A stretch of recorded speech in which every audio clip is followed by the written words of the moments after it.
एक बात समझाइए, 42% वोट यहां पर कांग्रेस को मिलते दिखाई दे रहे हैं, 45% बीजेपी के पास जाते दिखाई दे रहे हैं, लेकिन सीटों का फर्क बहुत ज्यादा है मनीष। 124 अधिकतम, 114 से 124 दिखाई दे रही है बीजेपी की सीट फाइनल ओपिनियन पोल में, जबकि कांग्रेस 67 के आसपास, 70 के आसपास जाती दिख रही है। तो सीटों का फासला बहुत ज्यादा, लेकिन परसेंटेज वोट में उतना फासला नहीं है। कहां हो रही है बात ये?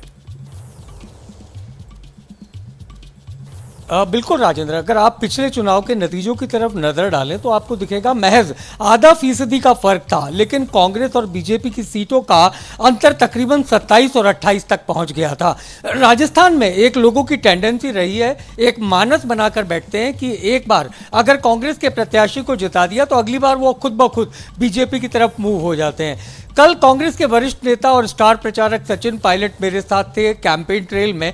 जब मैंने उनसे पूछा कि ओपिनियन पोल, तो उनका यही कहना था कि आधा फीसदी पर सरकारें गिरती और बनती हैं। ऐसे में मैं ओपिनियन पोल के आंकड़ों पर विश्वास नहीं करता। हमारा जो इस बार ओपिनियन पोल है उसमें 3% का अंतर आ रहा है। चूंकि योगेंद्र सिंह तंवर एक विश्लेषक हैं, योगेंद्र जी 3%, 42% कांग्रेस को और 45% बीजेपी को। सीटों का अंतर बहुत ज्यादा, केवल 3% पर, क्या वजह लगती है?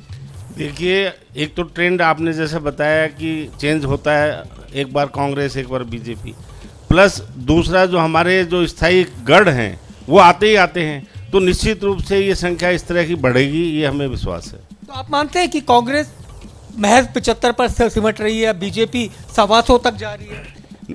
ये कारण ये है कि इस रूप में आपने जो विश्लेषण किया है, मैं उसको वापस इस दोहरा रहा हूँ कि हमारी जो पिछली बार आधा % से कम हुई मगर 78 सीटें आई, तो उसमें से मतलब हमारी कम नहीं होने वाली 78, तो उनमें कोई एक आधा सीट जाएगी, बाकी और जो बढ़ के आ रही है वो 3% से निश्चित रूप से 2/3 बहुमत की ओर ले जा रही है।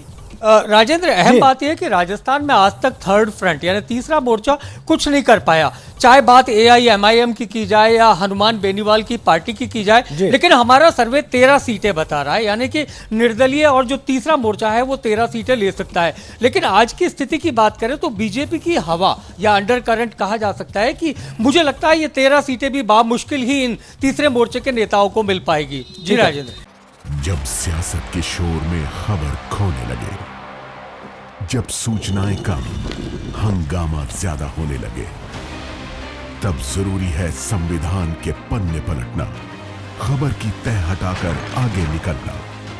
मगर ये करेगा कौन? इसलिए अब टूटेगा मौन, जिसे मालूम है सियासत की बिसात, जिसने देखी है सत्ता की शह और मार। पक्की खबर, सच्ची बात, 1 घंटे सिर्फ आपके साथ, भारत की बात, रोहित सिंह सावल के साथ, सिर्फ ABP न्यूज पर।